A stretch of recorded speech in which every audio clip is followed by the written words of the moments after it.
না স্যার, আমরা আশেপাশের দেশগুলোর প্রত্যেকটা কোনা কোনা খুঁজেছি, তবুও টনির কোনো সন্ধান পাইনি। আর 7 বছর হয়ে গেল ছেলেটার বাড়ি ছাড়া। আমি কি বেঁচে থাকতে ছেলেটার মুখ দেখতে পাবো না? হত ভেঙে পড়েন না স্যার, ভরসা রাখেন, দেখবেন ও একদিন নিজে থেকেই ফিরে আসবে।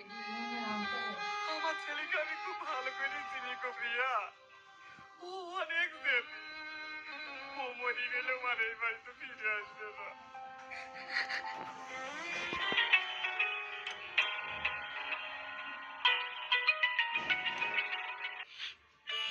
হ্যাঁ বলেন। স্যার, টনি খোঁজ পাওয়া গেছে। ও এক্ষুনি আমাকে ফোন করেছে। টনির খোঁজ পাওয়া গেছে? ও বলেছে